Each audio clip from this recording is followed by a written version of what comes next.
இல்லை ஆக்சுவலி நீங்கள் தான் சொல்லணும் உங்களுக்கு எப்படி. ஆமாம் ஆமாம் அப்படியா. அது ஆமாம். இப்போ நான் I'm ready for the question and answer. அது பெட்டராக இருக்குங்க. நான் ஒன்றும் சொல்கிறதுக்கு பதில் வித்தியாசமான கேரக்டர் நீங்கள் நடிக்கிறது கதை சொல்ல வரும்போது நீங்கள் எப்படி வேணான்ட்டு நான் அதான் உண்மை. அதான் அன்றைக்கே சொன்னேன் வேணான்னு சொன்னேன். ஏன்னா அது வந்து ஒரு வாழ்க்கையில் நான் அனுபவிக்காத சில விஷயங்கள்லாம் இந்த படத்தில் அந்த கதாபாத்திரத்தில் இருந்துச்சு. ஸோ அதை எப்படின்னா இவ்வளோ பெரிய லூசராக இருக்கான், ஜெயிக்கிறதுக்கு எந்த விதமான வாய்ப்பும் கொடுக்கலையே, பெரிய அளவில் வந்து சாதிக்கிற மாதிரி எதுவுமே இல்லையே, ஒரு ஹீரோயிசமே இல்லையே அப்படின்னு நினச்சிட்டு இருக்கும்போது அதை எப்படி வித்தியாசமாக பார்க்கணுன்னு ஒரு விஷயம் வந்து எனக்கு சசி சொல்லி கொடுத்தாரு. அதனால தான் நான் வந்து இல்லை பரவாயில்ல. ஸோ அதனால் ஐ வாஸ் வெரி அவர் சொல்லிக் கொடுத்த விதத்தில் வந்து நான் கொஞ்சம் ஸ்கிரிப்ட் கதாபாத்திரங்களை வித்தியாசமாக பார்க்க ஆரம்பித்தேன்.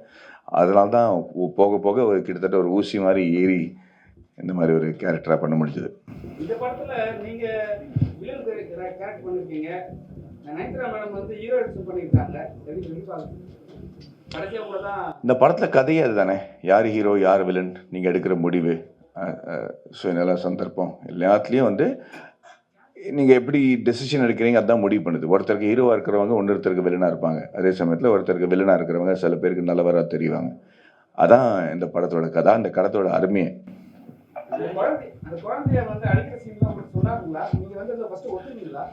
முதல்ல இந்த கதையை ஒத்துக்கலன்னு சொன்னேன்ல, அதுக்கப்புறம் அந்த கதாபாத்திரம் மாறும்போது அவங்க வந்து எப்படி ஜஸ்ட் நான் வந்து ஒரு பொம்பளை அறிஞ்சே பல வருஷம் ஆச்சு படத்துலையே, எவ்வளோ கதைக்கு வந்து பொருத்தமாக இருந்தாலும். பட் அது வந்து எப்படி பண்ணணும்னு கன்வின்ஸ் பண்ணதுனால தான் என்னால் அதை பண்ண முடிஞ்சது. ஏன்னா அதில் வந்து ஐ திங்க் அது நியாயமாக சூட் ஆச்சு இந்த கதைக்கு.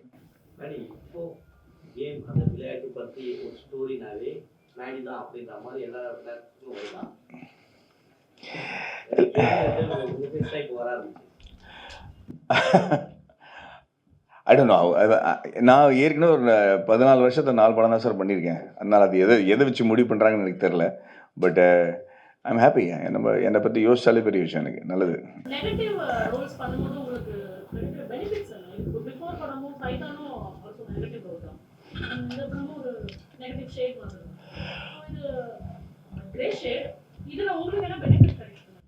சி பொதுவாக ஒரு வில்லனாக நடிக்கிறதுக்கும் கிரே ஷேட்ஸ் இருக்கிறதுக்கும் ரொம்ப வித்தியாசங்க.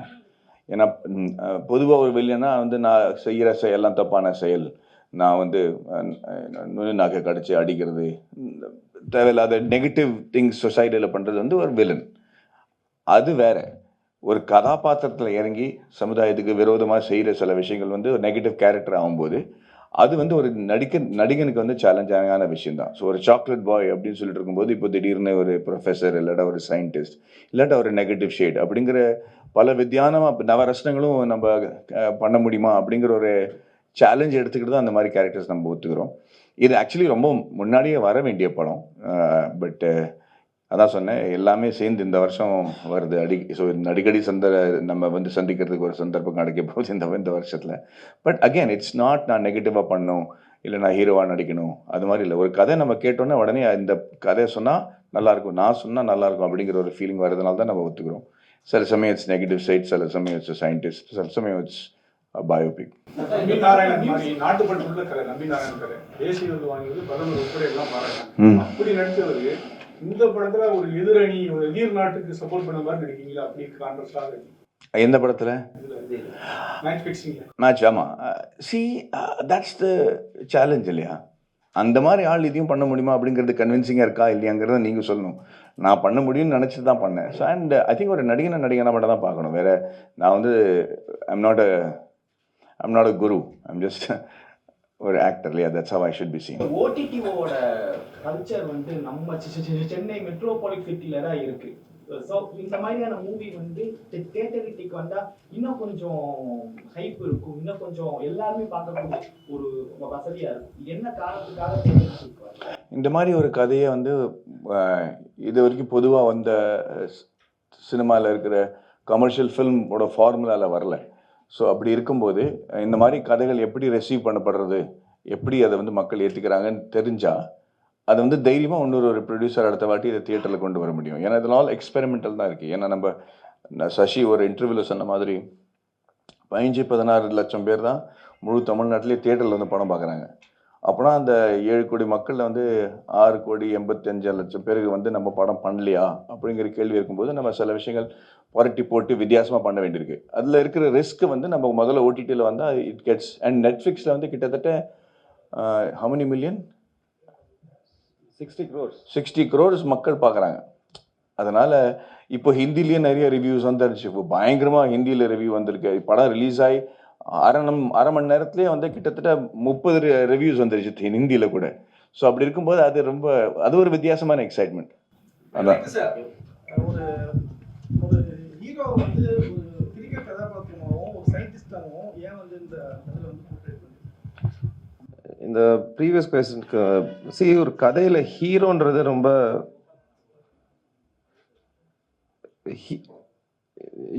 the word you should use is protagonist.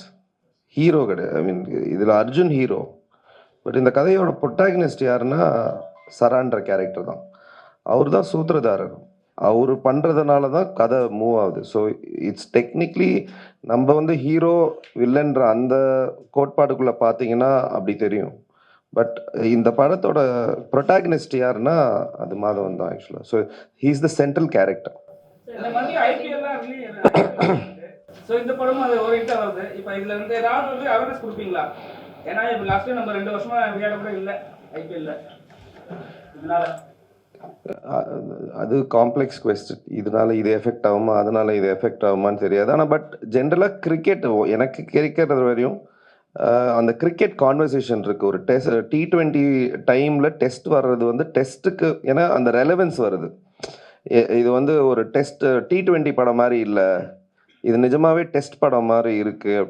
ஸ்லோவாக அதை ருசிச்சு அந்த ஏற்றத்தாழ் அதெல்லாம் இருக்கும் அந்த படத்தில் ஆக்சுவலாக. ஸோ அந்த கம்பேரிசனில் இந்த படம் ஒரு குவாலிட்டேட்டிவாக நீங்கள் வந்து எந்த கிரிக்கெட்டரை கேட்டிங்கனாலும் எந்த ஃபார்மேட் பிடிக்கும்னு சொன்னாங்கன்னா அவங்க வந்து எனக்கு டெஸ்ட் கிரிக்கெட் தான் பிடிக்குன்றாங்க ஆக்சுவலாக. இந்த கிரிக்கெட்டோடைய இது வந்து பார்த்தீங்கன்னா இந்த சூதாட்டம் வந்து ஸ்ரீசாந்த் அந்த இவர் வந்து லுக்கு பார்க்கும்போது ஸ்ரீசாந்த் பார்க்கும்போது கங்குலியுடைய லுக்கு தான். கங்குலி பிச்சுக்கு வந்தோடனே மேலே தான் பார்ப்பார். ஃபர்ஸ்ட் அந்த சன்லைட்டில் பார்த்து தான் உள்ளே போவார். ஸோ அவர் மேலே சிம்பிளாக தான் இருக்கும். ஆனால் ஒரு சூதாட்டம்னும் போது ஸ்ரீசாந்த் அசாருதீன் இந்த மாதிரி வராங்க. இது யாரை வச்சு நீங்கள் கிரிக்கெட் மையப்பட்டிருக்கீங்க இந்த சூதாட்டத்துக்கு? இல்லை ஆக்சுவலாக படத்தில் சூதாட்டம்ன்றது வந்து ஒரு பெரிஃபரல் ஐடியா தான். அது வந்து சென்ட்ரல் ஐடியாவோ அது எப்படி நடக்குது யார் இதில் இன்வால்வ்டுன்றது ஐடியா கிடையாது. அது அவங்கனால ஒரு கிரிக்கெட்டருக்கு ஒரு டெஸ்ட் வருது. அந்த டெஸ்ட்டில் அவர் வந்து அந்த அந்த எடை போடணும். அவர் பையன் முக்கியமா இல்லை அந்த கேம் முக்கியமான்ற ஒரு டெஸ்ட் வருது. ஸோ அது வந்து ஒரு ஸ்டார்டிங் பாயிண்ட்டை தவிர அது படத்தோட சென்ட்ரல் ஐடியாவே கிடையாது ஆக்சுவலாக. அண்ட் இந்த கிரிக்கெட்டர் வந்து ஆக்சுவலாக இந்த க்ளோஸாக கவனிச்சிங்கன்னா இந்தியாவில் விளையாடின நிறைய கிரிக்கெட்டர்ஸோட ரெஃபரன்ஸ் வரும். அவரோட குருவும் சச்சின் தெண்டுல்கரோட குரு சொல்லியிருப்பாரு, விளாட்ன எந்த மேட்சும் பார்க்கவே மாட்டான்னு, ஒன்று தப்பான ஆல் த பேட் திங்ஸ் மட்டும் நோட் பண்ணியிருப்பாங்க. அந்த ரெஃபரன்ஸ் வந்து சச்சின் கிட்டேருந்து வந்தது. விவிஎஸ் லக்ஷன் வந்து அவர் ஹைதராபாத்தில் விளாட்றதுக்கு முன்னாடி ப்ரீவியஸ் நைட் சொன்னாங்க நீங்கள் டெஸ்ட் கிரிக்கெட்டில் ரிட்டையர் ஆகிடணும்னு. ஸோ அந்த மாதிரி படத்தில் எல்லா கிரிக்கெட்டர்ஸ்க்கு நடந்த சின்ன விஷயங்கள் வந்து ஒரு இன்ஸ்பிரேஷனாக வந்து ஒரு கிரிக்கெட்டரை ரெப்ரசென்ட் பண்ணமே தவிர ஒருத்தர்ன்றது கிடையாது. சார் இந்த படத்தில் மிக முக்கியமான விஷயம் தான் மியூசிக் சார். மற்றதெல்லாம் முக்கியம் இல்லையா? ஓகே ஓகே ட்ராவல் பண்ணிருக்கு அவங்கள ஒரு சிங்கர் அவங்கள எப்படி சார் மியூசிக் பண்ணுங்க? ஆக்சுவலி நாங்கள் 2 பேருமே புதுசு இல்லையா. நான் வந்து அவங்களும் ஆர்கிடெக்ட் ஃபஸ்ட்டு, அதனால தான் எங்களோட கனெக்ஷன். அவங்க வந்து காலேஜில் ஸ்டூடெண்ட்டாக இருக்கும்போது நான் அவங்களுக்கு ப்ரொஃபஸராக இருந்திருக்கேன். ஸோ 2 பேரும் ஆர்கிடெக்சர்லேருந்து ஃபிலிம் இண்டஸ்ட்ரிக்கு வந்து அப்புறம் அவங்க நிறைய பாடல்கள் எங்கள் படத்துக்கு பாடியிருக்காங்க ஆக்சுவலாக. அப்போவே அவங்களுக்கு மியூசிக் நாலேஜ், அவங்க வந்து ஒரு சிங்கரை மீறி ஒரு I think she has the musician in her, she is able to do இட்ன்றது அப்போவே எனக்கு தெரியும். இன்னொன்று என்னென்னா எனக்கு வந்து I needed somebody to experiment. நம்ம யூஸ்வலாக நோட்ஸ் கொடுத்துட்டு இந்த பார்லேருந்து இங்கே பார் வரணும், அந்த ஒரு சீனை ஃபுல்லாக ஃபில் பண்ணணும் அப்படின்றது இல்லாமல் ஒரு மியூசிக்கை ஒரு கேரக்டராக ட்ரீட் பண்ணி, ட்ராமா இருக்கும்போது மியூசிக்கை எடுத்துகிட்டு பிளாட்டை movement. So there's lot of structural things we tried. Typical musical treat பண்ணலை அது. So I wanted somebody to experiment. So அவங்க நியூயார்க் போயிட்டு 2 வருஷம் படிச்சுட்டு she came, we wanted new sounds. So அந்த மாதிரி ஒரு கொலாபரேட்டிவ் பார்ட்னர் வேணுன்றதுக்காக தான். ஸோ எனக்கு வந்து அவங்க 3 வருஷம் நான் ஃபஸ்ட்டு ஸ்கிரிப்ட் எழுதி முடித்து இதை கண்டிப்பாக பண்ணணும்னு டிசைட் பண்ண உடனே அவங்களுக்கு தான் நான் ஃபஸ்ட்டு ஸ்கிரிப்ட் அனுப்பி, ஆக்சுவலாக ஸ்கிரிப்ட் ஸ்டேஜ்லேயே ஃபுல் படத்துக்கு பேக்ரவுண்ட் ஸ்கோர் பண்ணிட்டோம். அந்த சீனை படித்தே வின்யூ இதுதான் மூட் ஆஃப் த ஃபில்ம் அப்படின்றது வந்து. ஸோ ஃபர்ஸ்ட் டைம் படத்தோட background score was completed at a scripting stage. Adam sir நிஜ வாழ்க்கையில கணவன் மனைவி சண்டை போடுறது, கோச்சிக்கிறதுலாம் ரொம்ப இயல்பா எல்லா வாழ்க்கையிலும் நடக்கும். இந்த கேரக்டர் மாதவன் சார் கேரக்டர் வந்து நயன்தாரா கேரக்டர் அடிச்சிருக்கு. அது சரியா? நிஜ வாழ்க்கையில நீங்க எப்படி ஏங்க, என் உயிருக்கே ஆபத்தாயிரும் இப்போ நான் அதுக்கு. என் வீட்டிலலாம் கையை யாருமே தூக்கி அடித்தது கிடையாது. அது நம்ம கலாச்சாரம் கிடையாது. இந்த இந்த இந்த படத்தில் வந்து அவன் அடிக்கும்போதே தன்னோட மனசாட்சியை தன்னோட தூர போக வச்சுட்டான் அப்படிங்கிறத நம்ம ரொம்ப அழகாக இவர் காட்டியிருப்பார். இன்னும் காளி வெங்கட்டோட கதாபாத்திரம் என்னோட மனசாட்சியாக தான் இருக்க போகுது. ஸோ அதை வந்து தூரம் போக போக நான் ஒரு மிருகமாக மாறுறேங்கிறது தான். அதனால் அவன் வந்து ஒரு நெகட்டிவ் கேரக்டராக மாறும்போது அதுக்கப்புறம் நல்லது என்ன கெட்டது என்ன கலாச்சாரம் என்ன அப்படிங்கிறதெல்லாம் அவன் பார்க்கறதில்ல. அதனால தான் அந்த மாதிரி கை நீட் அடிச்சிருக்கோம். சார், நடிகராக இருக்கும்போது டைரக்டர் சொல்கிறத மட்டும் நினச்சிருக்கோம். இப்போ நீங்கள் வந்து இயக்குனராக மாறிட்டீங்க. அவர் கூட எந்தெந்த சீனில் வந்துட்டு நீங்கள் கருத்து வேறுபாடு முதல்ல படம் ஸ்டார்ட் பண்ணும்போது தான் வந்துச்சே தவிர அதுக்கப்புறம் நான் வந்து ஒரு அடிமையாக ஒரு நடிகனாக தான் இருந்தேங்க. அதுதான் உண்மை. ஆக்சுவலி ஒரு நடிகனுக்கு அதுதான் இருக்கணும். நம்ம எவ்வளோ எக்ஸ்பீரியன்ஸ் இருந்தாலும் சரி, எவ்வளோ படங்கள் வந்து டைரக்ட் பண்ணாலும் சரி, ஒரு கதை வந்து ஒருத்தரோட விஷனாக தான் இருக்கணும். அதில் பல பேர் வந்து நுழைஞ்சு தன்னோட கருத்தை சொன்னாங்கன்னா கன்ஃபியூஸ் தான் ஆகிடுவாரே தவிர ஐ திங்க் இந்த மாதிரி கதை வந்து சசியோட விஷன் மட்டுமே தான். ஸோ அதில் வந்து எந்த விதமான டிஸ்பென்ஸோ ஆர்குமெண்ட்டோ வந்தது கிடையாது. அது இவர் என்ன நினைக்கிறாரு, அதை நான் எப்படி பண்ணும் அப்படிங்கிறதா சேலஞ்சிங் எனக்கு இருந்துச்சு. நீங்கள் கடைசி சீனில் மட்டும் பார்த்தீங்கன்னா ரொம்ப விட்டு விட்டு பேசுறீங்க. டேரக்டர் சொன்னதா நீங்களே லேக் இருக்கிற மாதிரி இல்லை சார், லென்த்திங் இருக்கு. ஒரு டைலாக் வரீங்க, அது நிப்பாட்டி பேசுறீங்க. என்ன காரணம் ஏதாவது? அது ஒரு ஸ்டைலாக வச்சுருந்தேன் நான். ஆமாம் ஆமாம். ஏன்னா அதில் வந்து மனசு வந்து ரொம்ப குழம்பி போன அப்புறம் அது எப்படி பேசுறது, என்ன வார்த்தை வருது அப்படின்னு தெரியாமல் தடுமாறுறது தான்.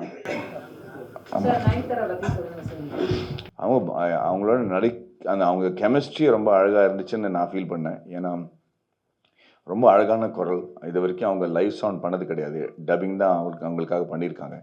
அதில் வந்து இவங்க ரொம்ப இயல்பாக நடித்து ஒரு ப்ரொஃபஷனல் லெவலாக வந்து லைவ் சவுண்டில் நடிக்கிறதுக்குன்னு ஒரு திறமை வேணும். அதில் வந்து எல்லா டயலாகும் மனப்பாடம் தெரிஞ்சு அதுக்கு வந்து மறுபடியும் ரீடேக் பண்ணலாமே தவிர அதுக்கப்புறம் அதை கரெக்ட் பண்ணுறது ரொம்ப கஷ்டம். அண்ட் அதில் வந்து அவங்களோட நம்ம எதிர்பார்த்ததை விட ஃபாஸ்ட்டாக படத்தை முடிச்சு தினம் ஷூட்டிங் முடிஞ்ச அப்புறம் வந்து ஈவினிங்கில் நம்ம 6 மணிக்கு மேலே உட்காந்து ரெகுலர் பண்ணி பேசி I think it was a fabulous. She created a fantastic atmosphere அந்த செட். அது மட்டும் இல்லை, அவங்க வீட்டில் எனக்கு தான் சாப்பாடு வரும். ஸோ அதை விட நான் பயங்கரமாக என்ஜாய் பண்ணேன். So for me it was a wonderful experience. Nayanthara madam நீங்க நயன்தாரா கிட்ட நரேட் பண்ணும்போது ஃபர்ஸ்ட் அவங்களோட புரிதல் எப்படி இருந்தது, எப்படி அக்செப்ட் பண்ணாங்க? அதான் சொல்ல, சம்டைம்ஸ் வந்து ஒரு character has to meet the actor. அந்த கேரக்டரோட மனநிலையும் அந்த ஆக்டரோட மனநிலையும் மேட்ச் ஆச்சுன்னா அதோட பெட்டர் இது கிடையாது. ஏன்னா she was in a state, she was trying to have a family. நான் அந்த டைமில் பண்ணும்போது what it is to be a mother, ஒரு அந்த ஸ்பேஸில் இருந்தாங்க. ஸோ அது நேச்சுரலாகவே அந்த மைண்ட் அவங்களுக்கு இருந்துச்சு தட் அதை எப்படி புரிஞ்சுக்கணும், என்ன பண்ணுறதுன்னு. ஸோ நிறைய ஹர் இன்வால்மெண்ட் வாஸ் லாட்ஸ். யூஸ்வலாக அவங்க ஸ்டாராக தான் மோஸ்ட் ஆஃப் த ப்ராஜெக்ட்ஸில் ஷி கம்ஸ் இன். பட் இது வந்து வெரி கிளியர்லி வி செட் வந்து you need to come as an actor. அது ஃபுல் ப்ரிப்பரேஷனோட வருவாங்க.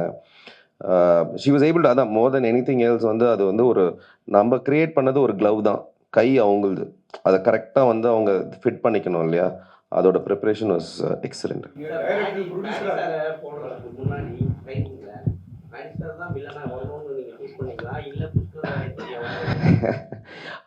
அந்த படமும் நம்ம தானே பண்ணோம். ஃபஸ்ட்டு நான் அது வில்லன், என்னால் அந்த வில்லன்ற வார்த்தைக்கு மீறி போக முடியல. அது வில்லன் கிடையாதுன்னு நினைக்கிறேன். நம்ம வந்து இப்போது அந்த அர்ஜுனோட கேரக்டர் எடுத்துக்கிட்டிங்கன்னா அவனோட பெரிய வில்லன் எப்படி இருக்க முடியும்? அவன் இப்போ பையனை கொன்னா பரவாயில்லன்னு சொல்லிட்டு போய் மேட்சை விளையாடுறான். அந்த ஃபேமிலிக்கு அவனோட பெரிய வில்லன் அந்த அம்மாவுக்கு எப்படி இருந்திருக்கும்? அது வந்து நம்ம வந்து அது பெர்ஸ்பெக்டிவ் தானே தவிர ஒரு சுச்சுவேஷனில் ஒருத்தன் வில்லன், ஒருத்தன் இது அவன் சூஸ் பண்ணுற டிசிஷனால தான் அது மாறுறான். மாதவனோட கேரக்டர் நீங்கள் க்ளோஸாக நோட் பண்ணீங்கன்னா அது மிஸ் ஆகும். பட் லாஸ்ட்டில் வந்து இதுவரையும் ப்ராஜெக்ட் தான் முக்கியம்னு போயிட்டே இருக்கிறவர் லாஸ்ட்டில் பொண்டாட்டிக்கு ப்ராப்ளம் வரும்போது உனக்கு தேவை நான் தான், நீ இங்கே வான்னு சொல்லிட்டு ஹீ சேவ்ஸ் ஹர். அப்போ ஹீரோ தானே. என் பொண்டாட்டி இப்போ பரவாயில்லண்ணா, இப்போ குழந்தைய வந்து அந்த கதறலில் தான் இருக்கானே தவிர அவன் ஒன்றும் பண்ணலையே அந்த குழந்தைய. So he saved her. அவங்க பின்னாடி போகிற இது வந்து ஹீ சேவ்ஸ் ஹர். ஸோ அந்த நிலமையில கூட சரி இதோ நான் தப்பு பண்ணிட்டேன், என் பொண்டாட்டி தான் எனக்கு முக்கியம் அப்படின்னு சொல்லி ஒரு டெசிஷன் எடுக்கிறது ஹீரோ தானே. பார்க்குறோம் நாங்கள். பட் ஹீரோ வந்து ஃபுல்லாகவே பார்த்துட்டு இருக்கோம். எத்தனை லேடி சூப்பர் ஸ்டாராக இருந்தாலும் சரி, சித்தார்த்தா இருந்தாலும் சரி, இவங்க தான் லுக்கு அப்படி தெரியல. பட் ஆனால் மாதவன் சார் நீங்கள் என்னைக்காவது ஃபீல் பண்ணியிருக்கீங்களா அந்த பல்லு பொண்ணு இருக்கும் அந்த சாக்லேட் பல்லு போச்சா? பல்லு எடுத்தீங்களா அந்த இதுக்காக சயின்டிஸ்ட் அந்த படத்துக்காக? இல்லைங்க, நல்லா தான் இருக்கு பாருங்க. இங்கே பல்ல சிங்கப்பல்லா அது ஏதோ கிசுன்னு நினைக்கிறேன். அது அதை நம்பாதீங்க. நீங்க டைரக்டர் நீங்க ப்ரொடியூசர் நான் கேட்கறோம். மாதவன் சார் வந்து எவ்வளவு பெரிய நடிகர் தெரியும், இந்தியில எல்லாம் தெரியும், எல்லா ப்ரமோஷனும். நயன்தாரா வந்து நேசி பாயர்களாக்கு வராங்க, மூகுத்தி அம்மனுக்கு வராங்க. இந்த படம் ப்ரமோஷன் எதுக்குமே வரல. ஒரு ப்ரொடியூசரா உங்களுக்கு பாதிப்பா? ஏன்னா நடிகருடைய பார்த்து தானே ப்ரமோஷன். சரி, அது ப்ரொடியூசராக வந்து இட்ஸ் ஒன்லி ப்ரிப்ரேஷன். அவங்க வந்து வெரி கிளியர்லி சைன் பண்ண அன்னைக்கு கான்ட்ராக்டில் இருக்குது that she will not be involve in any ப்ரொமோஷன்ட்டு. ஸோ நான் எதிர்பார்ப்பு தானே, நான் எதிர்பார்ப்பு அவங்க சாட்டிஸ்ஃபை பண்ணுறாங்களான்றதை தவிர if everything is spoken, இதுதான் என்னோடய டேர்ம்ஸு இதுதான் இருக்குன்னா வென் அவங்க வந்து அதை கரெக்டாக மெயின்டைன் பண்ணாங்க. பட் இன்ஃபேக்ட் அது வந்து டெக்னிக்கல். இந்த வாட்டி வந்து 15 நாள் ஒதுக்குனாங்க. என்ன ஆச்சுன்னா அவங்களுக்கு வந்து பர்சனல் ஒரு விஷயனால 15 days ஷூட் கேன்சல் ஆச்சு. So she had to catch up with a lot of அவங்க ஷூட் இருந்தனால தான். But she wanted to be part of it. But இது ஒரு விஷயம் நடந்ததுனால she was not been able to do. But ஆனால் எனக்கு வந்து எதிர்பார்ப்பு ப்ரொடியூசர் வந்து டே ஒன்லேருந்தே தெரியும் அவங்க இவ்வளோ தான் இன்வால்வாக இருப்பாங்கன்னு சொல்லி.